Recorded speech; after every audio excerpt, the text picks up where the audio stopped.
Joining us now on the line from the Fox Business Network is Stuart Varney, our good friend. Stuart, the president yesterday is talking about there's this income inequality in America, and he's pushing for a higher minimum wage. What's really going on here? It's amateur hour. That's what's going on here. The president does not understand basic economics.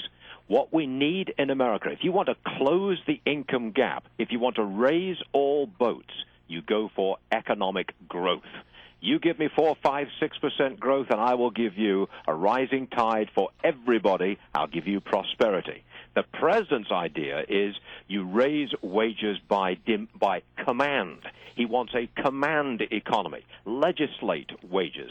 That, he thinks, will give us a more prosperous society. I think the president is dead wrong. I don't think he's learned the lessons of history. He's taking America down entirely the wrong path. I know that's a harsh opinion, Brian, but it's my opinion. Let me throw out this theory. I think that the Democrats are worried right now because they know that Obamacare has caused many employers to cut back hours. Many full-time employees have been made part-time employees. They're worried about the impact that will have on people who vote for Democrats. And so what they're doing now is they're saying, well, we can't give you as many hours, but we'll pay you more for the hours you do work. They're making up the income. Obamacare, in and of itself, is responsible for this trend towards more and more part-time work.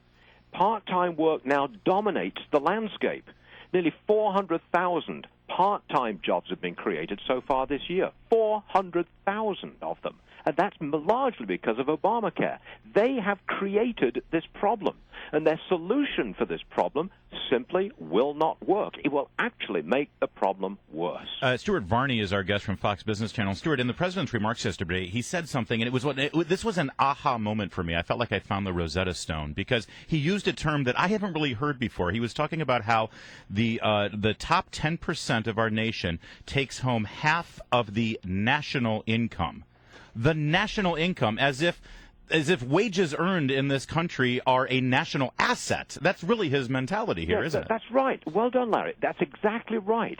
It's not my money that I worked for. Yes. No, it's our money. Collectivism writ large. I mean, I just so disagree with the whole approach of this presidency. Well, and it really isn't working. Speaking of collectivism and things that aren't working, you had Ezekiel and Emmanuel on the air yesterday at Fox Business Channel at Varney and Company. He is the architect of Obamacare, and was he trying to put lipstick on this pig, as Brian Wilson would say? He came armed with talking points, and I insisted that he look into the camera and assure our viewers who'd signed up on the website, assure them, please, that their information is private and secure. He refused. I asked him 3 times, look into that camera, give some reassurance to the people that you're encouraging to sign up, give them an assurance of privacy. He would not do it. Look, I think that's flat out irresponsible. You should not be going around the country telling people to sign up, but failing to assure them that their personal identity is safe. Wait a minute. The guy that's in charge of this came on your air and would not guarantee, it would not admit, and it would not be put on the record as saying that the information you give to the government when you sign up for Obamacare is secure. He wouldn't say it. I offered him 3 opportunities. Oh, my gosh. He would not do it. Well, he must know something. Well, Stuart, would the CEO of any private health insurance company interviewed and grilled by you on the air, would they be able to get away with that? No.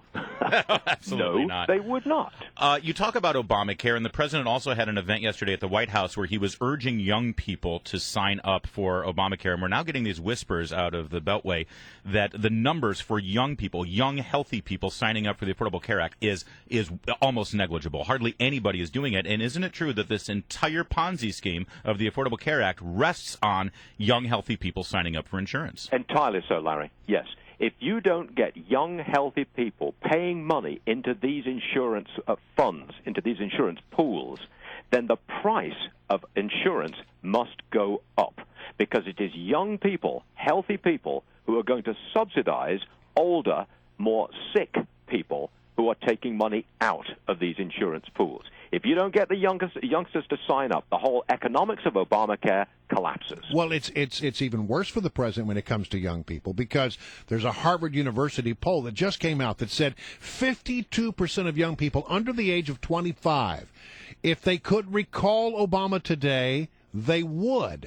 Now, these were the people who put him in office, and they have completely turned 180 degrees. Is that why the president suggested happy hour parties to sign people up for Obamacare? Right. I mean, you've got beer pong happy hour. Now we've got Obamacare happy hour. I think that's beneath the presidency, quite frankly. I really do. Stuart Varney, that you have to add that to the list of things that are beneath the presidency, unfortunately. By the way, before we let you go, former MTV VJ Kennedy is going to be your colleague there on Fox Business Channel. That should be fun for you. Yes, absolutely. She's a big-time free marketeer libertarian. Well, look, there's a big libertarian component at Fox Business, making a very strong presence felt. Welcome aboard, Kennedy. I'd love to see the show. And your new colleague, Maria Baratomo. Oh, the list goes on and on and on. We're going places, baby, let me tell you. You guys are awesome. All right, Stuart, host of Varney and Company on Fox Business Network, every day at 9:20. Make sure you check it out. Always a pleasure, Stuart. Thank you, gentlemen. All right, thank you.